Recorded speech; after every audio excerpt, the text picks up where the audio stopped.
Sports Mile, I'm Stefano Cusaro. Thanks for staying up pretty late with us tonight. A little bit of everything in the show. Speaking of racing, a story about a 17-year-old South Florida native who was beating people 3 and 4 years older than him on the track. Yep, I got in the car with him. Our next story involves someone who may drive in a Sprint Cup race someday. When I first heard of an up-and-coming racer in South Florida, I figured he was in his early 20s, getting ready to find his way onto an upper-level circuit. Well, Ernie Francis Jr. is actually just 17. And before I knew that, I'd already agreed to get in the car with him. Location, Palm Beach International Raceway. The driver, 17-year-old Ernie Francis Jr. The passenger, a sports reporter who's clearly out of his element.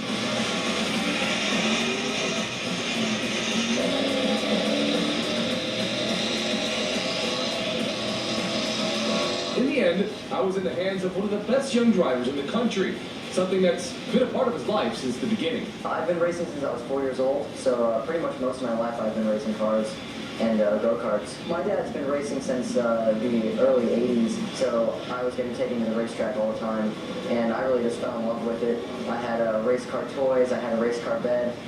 Everything that I did was about racing. He was a natural. He was winning junior races by the age of 13, beating kids 3 and 4 years older than him. A lot of the guys out there that I was racing against had a lot more experience, and they were a lot older than me, so they didn't really take too kindly to a 13-year-old being out there and actually beating them.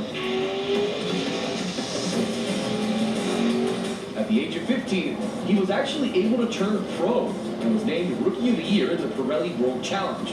He immediately showed that he was there to win. To go pro, and then my first ever pro weekend, we actually won 3 races. It was absolutely unbelievable going there, and just being in a pro weekend was crazy, but then to leave with 3 first-place trophies was absolutely unbelievable. Nothing's compared to that feeling going out there and then just being the new guy that no one's ever heard of, and then just coming out there and beating all the guys out there. Finally, going to be able to maybe pick up his second win on the year, and he does. He's currently defending his championship in the Trans Am circuit, in which he won 6 times and reached 9 podiums in 11 races in 2014. So when does Ernie find time to be a kid? I always have to have 2 different sides of me. When I hang out with my friends, I have to be that teenager that like all my friends and just hang out with them. But when I get into that race environment, you have to have a completely different mentality with it. To be out there, it's really humbling, so I just have to act my best and really show them what I'm made of. There's no doubting the potential Ernie has to become an elite race car driver. His goal is simple: just continue to find a way to get paid to do what he loves to do, drive. And he's got a lot of time to do it. I just love racing so much, so I don't care if I'm racing here in the States, racing in Europe, anywhere, as long as I'm racing and able to make a living off of it, I'm going to be perfectly happy.